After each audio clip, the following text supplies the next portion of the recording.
right. Don't blame you. All right, what's up, guys? Welcome back to the channel.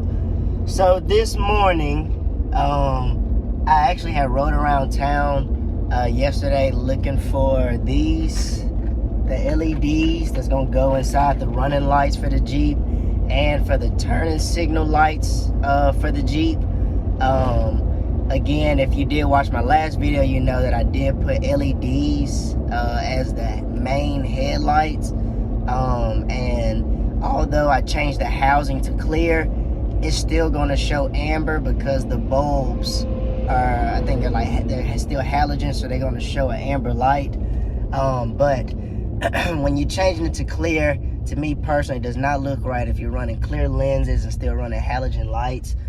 So this morning I had to go ahead and pick up the LED bulbs that's going to go in place of that. And I picked up a true can of Rust-Oleum.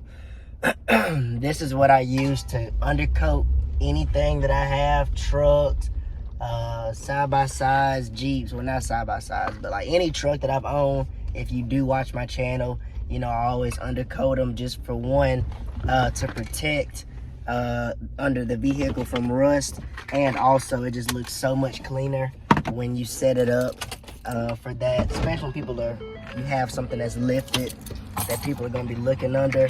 I don't really do all of the color matching all under the Jeep and stuff like that, or the trucks. That stuff's really expensive, and although I said I'm building a show vehicle, it's not gonna be that much show going on.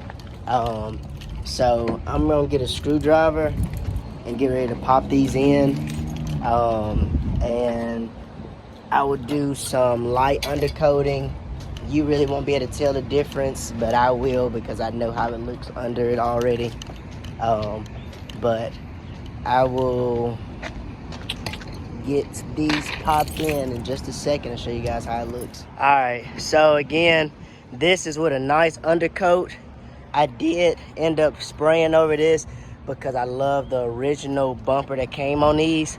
I have new KC lights coming in for those. They should be here within the next couple days. This is what a light undercoat looks like. If you see my other videos, you remember that it was much more, just more red dirt, just the bare metal. I am gonna go over with another coat, but I'm gonna do it with the wheels off the Jeep. But right now, what I did was I got some rubbing alcohol. It doesn't matter what kind you use, but I put it on an old shirt or a towel, and I go over the shocks to get them back nice and clean. I'll update this video once I finish cleaning it off. It'll just be a nice clean gray tubing to just kind of enhance that nice clean black and gray look. I took that back tire off. One, I need to get that last wheel polished, and so I have some new adapters coming in for it. And this week I will have Poppy's patina. I will do the Poppy's patina on the Jeep, so you guys will get to see what it looks like a before and after. But I'll let you guys see how it looks after. Just a quick show of what I do. Like I said, I have alcohol on here, and I scrub, well, not scrub, but I clean this tube to get all the impurities off that tubing, to get it nice clean look on it. But again, before this video is over, I will have the new LED bulbs in these, and I'll show you guys what it looks like to have those LED bulbs in. All right, so it's still not in great shape because I just plan on actually replacing these, but for the time being, as you can see how that tube cleaned up most of the way. I did that side and I did this side, but again, as time goes on, I will send it off to get the new shocks put in, true professional undercoating. But again, like for the time being, it doesn't take much to undercoat your Jeep.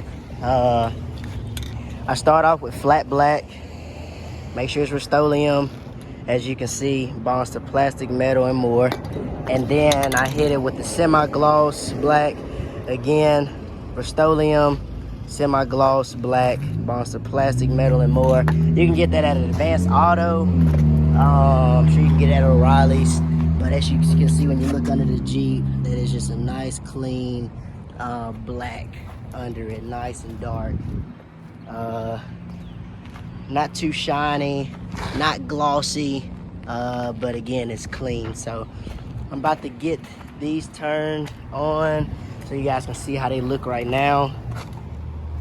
So we're gonna those on, and that's the side lighting, headlight, amber. Step back so you can kind of see how it looks. So I'm about to replace those with these right here. These should fit in the side, and these should fit in the front. All right, let's get those changed out. All right, guys, so the bulbs are now in, and I just wanted to go over, if you're looking for the LED bulb for the reflecting lights, like your signal lights, that bulb is going to be a, let's see, it's going to be a 168-2825. That's that part number. I got these from Advanced Auto. It should be the same at O'Reilly's and AutoZone. And if you're looking for the big bulbs that go into the running lights under your headlights, that part number is 1157, also compatible with the 2357 and 2057. And make sure these says 6K, and I tore the top off the other ones. Let's see. Oh, well, the 194 cool white, and that was for your small side reflecting lights. So yeah, if you have any questions, let me know. I'm about to turn them on and let you guys see how they look. The sun is coming out more, so I don't know how much you'll be able to see. Yeah, you can't really see them too much. In the front, you can. They're coming on right now, but it's just gonna be a super clean, crisp, just icy, just super icy clean look, guys. So yeah, that way we won't have no amber lights on the front end of this Jeep. Everything's gonna be LED, clear and clean. Again, I went over like the undercoating. Just take your time with flat and semi-gloss. And then again, if you could wrap your shocks before you do it if you do have new shocks, but if you don't, you always can get some alcohol and some rags and wipe it down. But that's how it looks under. And yeah, so I'll have the Poppy's Patina in this week, and maybe by Saturday we will be putting a nice gloss clear coat over this entire Jeep to get that fadedness gone. All right, guys, thanks again for watching. Peace.